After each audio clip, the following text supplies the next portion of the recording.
Today we're here with Bishop Stortford fullback and ex-Chelsea Academy star Cole DaSilva. How are you doing today? I'm good, thanks. That's all good to hear. Not too bad, thank you. How did you find today's game? 1-1 with Banbury. So yeah, I think it's a much better result. I think we've had a tough few weeks, so to get a draw today was, you got to look at it in a positive way. I think football's like that. We just need a point, a couple of goals maybe, and it's sort of turn it back around. So take it positively. It's good. Yeah, get back the momentum and all that. Yeah, 100%. That's it. So I just wanted to ask to start off asking you about your route into football. Yeah. So you obviously got your brothers Rio and Jay, who were obviously at Luton Celtic with you when you started. Yeah. How much of an impact were they on your love for football? Yeah, massive. Obviously got Rio as my twin. Yeah. Jay's a year above me. I have an older brother Ryan who played before us. Eldest brother Lee didn't play but still love football, and then I think my dad as well is obviously massive football. So from we could walk, it was football in the garden. Football. Someone's in goal and just kicking balls about. So yeah, massive. I think we had each other to kind of play with, so it was always going to be football. Yeah, it's always like stuck into your routine. That's your main thing. So as soon as you could. So you first got scouted by Luton. At any age, that's an incredible achievement. So it's obviously a really good feeling. What was the experience like first being signed for your academy? And did it change how you saw yourself as a footballer? Good question. First of all, amazing to be sort of scouted at so young. Really good. I think I went before my twin Ria. I played with Jay's age group. So the year above. That was obviously again a big thing for me. Sort of nice to get recognition so young. Did it change? I think you have to learn or understand quickly that you're in a fortunate position and you might be viewed as better than your average. But I think at that age, it's just about enjoying football. I think, fortunately, it was at a good level. Yeah, well, you're playing at a really good level, high level there. Yeah. So it's good that you enjoyed it. I think that's the main part of football, is making sure you enjoy 100%. It. So the average day for you at Luton, was that different to when you were at Chelsea? Yeah, massively different. Obviously, we was only young then, so I couldn't tell you what days we would train, but it'd be like evenings. Luckily, a lot of the boys were friends of me and my brothers, or became really good friends. A lot we knew from just being around Luton. That's where we're from. So, like I said, it was all just about enjoying football. We fortunately get to play against sort of the best, if you like, in different academies. So it gives you something different. But it was good, really good. Yeah, no, it's that tight, close, tight. That's it. Network of friends. It was quite important, I guess. So, so you went to Chelsea. Obviously, it was a bit of a fee that went into that with your brothers Rio and Jay. It was quite big news in 2012, I think. So how did that feel? Being signed for a club like Chelsea, Champions League winners at the time. And like I asked about Luton, did it change how you saw yourself as a footballer after that as well? I think that was the kind of the moment where we realised, okay, like this could be. I know we was young, and it might sound stupid, but it was kind of when things got a little bit more real. I remember the first day we went there, it was like, wow, like in the best academy in the world, arguably.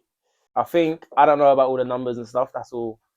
That could have been anything. I'm not too sure how that worked, but I suppose there was a little bit of pressure on us, a bit of noise on us. So it was, but again, at that time, luckily, because we were so young, you're kind of blind to it all. You just want to enjoy your football. Yeah. I think, I'll speak for all three of us. We went there a bit nervous, a bit thinking like, you know what I mean, which is Chelsea. Yeah, it's a big establishment. I think we surprised ourselves when we first went in. At how well we sort of adapted to it and was at the level probably, which was good. But still just enjoying our football at the time, and I mean, it's amazing to get that sort of recognition from such a massive club, isn't it? Yeah, well, it's an extremely rare opportunity to get. But exactly that. Do you think the coaches helped you settle in? Was that like a big thing? I think definitely. How did it help you with I can't fault how it went there. Again, fortunately, you had the best facilities, best coaches, the best players around you. So anyone who goes into them sort of environments, as long as you put everything you can in, you're going to thrive off it and reap the rewards and get better as a player. So but definitely the coaches there helped us settle in. The boys helped us settle in, and it just went positive from there, really. Yeah, it's nice to see that they all seem to be quite open to helping you out and definitely settling in, which I think is a massive difference. Yeah, 100%. That sort of setup. There's obviously a lot of pressure, joining an academy like Chelsea. Is for the money that it was. Did you feel that when you were at Chelsea, the pressure was too much, or do you think that that team ended up helping you? I think, like I said, the money side of things was ignored from us three and family and stuff. That was sort of that's out of our hands. I think it's a bit of noise and a bit of, especially because there was three of us. But no, I don't think it was too much. I think once we settled in and got going, it was sort of you had to make it become normal without sounding like you're being too confident. You have to make it your normal to adapt to surroundings, and that's sort of what we did to settle in and build on from there. Well, I guess that's the mentality you got to have to reach that level. Just have that mentality. Definitely. I think it's hard to go in. Obviously, Luton's a very historic club, but a smaller club. To go to such a big club, it can be difficult because of how big the club is, how good the players are. But I think once you settle in and trust in your own ability, you got to start looking at it as sort of this is now the normal. This is where we're at. So got to take it in stride. Yeah, 100%. So academies are notorious for being some of the most cutthroat places in worldwide sport. So I saw the Crystal Palace documentary about how like they showed their academy. And it was quite a cutthroat place. It's quite brutal, put a lot of pressure on. Yeah. Do you think there were and are many problems with the system when you went through it? And how does that need to change if you think there is a problem with it going forwards? It's a difficult one because I think it kind of has to be that way because it's realistic, it's real life. Yeah. But I think it's harsh. I think I use our personal experience. Obviously, me and Jay stayed a lot longer than Rio did. Rio got let go at 14, I believe, and I know it was difficult for him. Having us two there and sort of he was not there anymore. It's difficult. Naturally, it's very difficult. So I think, can there be more done? Yes, absolutely. I don't have the answers to that. Otherwise, I'd be in the best job in the world. But it's something I definitely would like to do now I'm away from academy football. Yeah. And helping sort of academy boys make transitions as they go along, whether it's away from academies or progressing through the age groups. It's a lot of pressure. It's tough because it does become your whole life, and then for you not to get a scholarship or pro contract or whatever it may be, it can be very, very difficult for some. Yeah, but it's definitely a process of development. Definitely. Yeah, you said you said about a transition away from the academy. Were there support systems in place for you when you moved on from Chelsea? Were there support systems to help you go into non-league and adult life? There's definitely people at the club that I've stayed in contact with till now that I speak to. Yeah. Again, can there be more done? Probably, but I think that goes around life in general. It's difficult to kind of keep that ongoing support when you move on. I think I was fortunate. I moved from Chelsea to Brentford, so I didn't need the support from Chelsea. I had the system at Brentford to help me. Others go from a club to having nothing, which is where it can become a bit messy. I think that support needs to come from your team you build around yourselves as well. I know a lot of boys have agents at that sort of age, so within the agency, hopefully there will be people that can support you with transitions, both negative and positive. And there's definitely people at clubs. I know there's definitely more going on nowadays. Yeah. To support the young pros or young players. So yeah, definitely. Yeah, 100%. So you obviously played with and against some high quality talent in football. Who was the best you played against? Who was the best you played with? And could you tell from like their training and the way that they conducted themselves around the area in Chelsea and the Cobham that they were going to make it pro? So I trained with the first team a few times, and you had players like Hazard.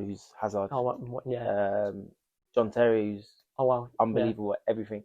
Little things with John Terry is that, like, even if he done finishing, he'd be one of the best as a centre back. crazy. Wow. But yeah, the work ethic they put in. Pedro highlight is unbelievable.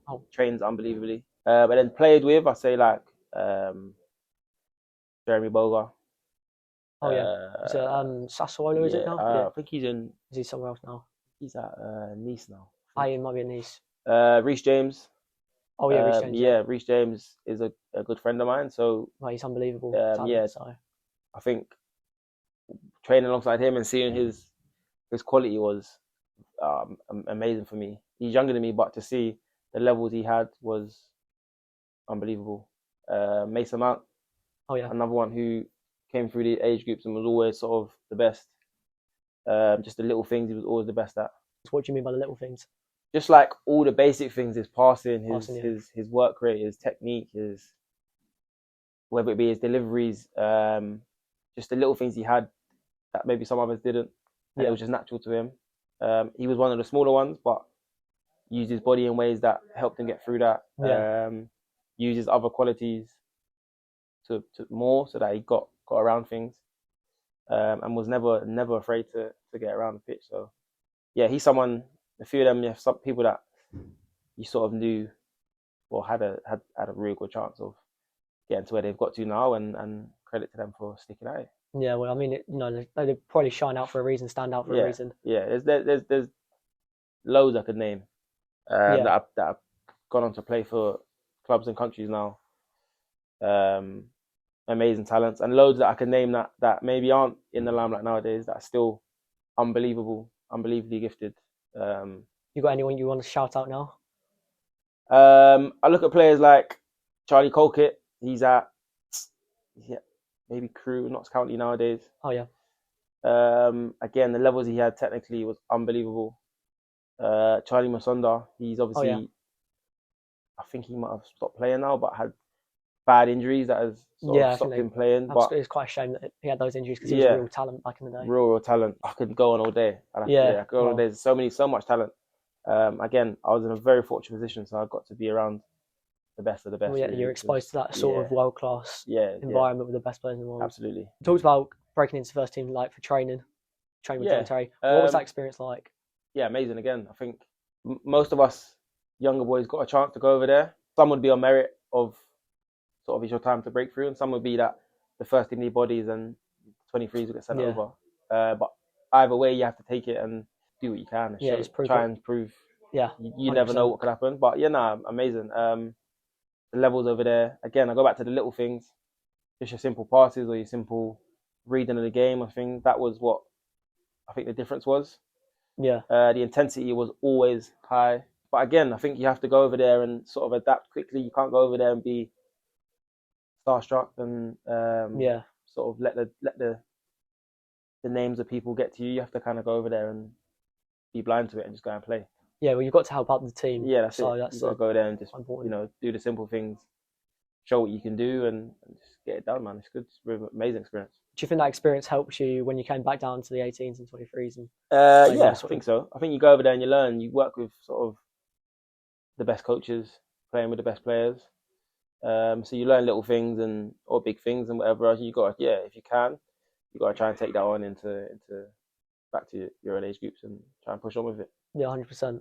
So if you could change anything from your time at Chelsea looking back, what would you kind of pick and why? It might be a tough question. But... Good question. I don't know if I'd change anything. I think maybe, I'm not sure, I think I could probably look back and say I could have done more of something or less of something. But I think at the time when I moved on, it was sort of the right time to move on. Yeah. I think the players around me in my positions were me better than me. And I wasn't going to move them out of positions. I look now and I sort of had like my brother who was left back ahead of me, a boy called Juan Castillo, Dutch boy, ahead of me. Other side you got Reece James, Dujon Sterling. These are sort of names that. Well, those two. I can't speak for themselves really, don't they? So. So I don't think it was a case of I could have done more or something. I think it was the right time to move on. And that's how football is. Well, yeah, it's just how football is. But also, you've got those talents who are now playing high level football. I mean, your brother's at Coventry now doing really well, and Reece James is obviously a star at Chelsea. So it was very hard to have probably, I guess, break through that. But it's just I think that's not the risk, but that's the reality of being at one of the best clubs in the world is that everyone around you is top level. So sometimes it doesn't work out, and you're not the one, but that's what it is. You have to move on and keep going. How hard was that to kind of like look at yourself and go, maybe it's the right time to go and leave after all those years? It was tough to move on and sort of find a new reality. It wasn't tough to kind of accept, because I think I was fortunate enough to have an understanding of that's football. Yeah, just kind of took it my stride. It wasn't. Yeah, it makes sense. It was good. That's a good mentality to have. Yeah. Knockbacks aren't really knockbacks. It's just another lesson learned and another path open, I guess. That's it. Exactly that. Yeah, 100%. So finally, what is one piece of advice that you would want to give to young ballers coming through the academies right now? Is there something that academy players should try and install into their day-to-day lives that could maybe like enhance their chances of going pro? I think just work. I think you have to sort of starve your distractions a bit, whether it be the environment of where you're from, or maybe the opportunities that come with being a young footballer. You get so much exposure and so much limelight. I think you have to kind of just get your head down, stick at things, and just keep working. I think if you're not doing it, someone else will be doing it.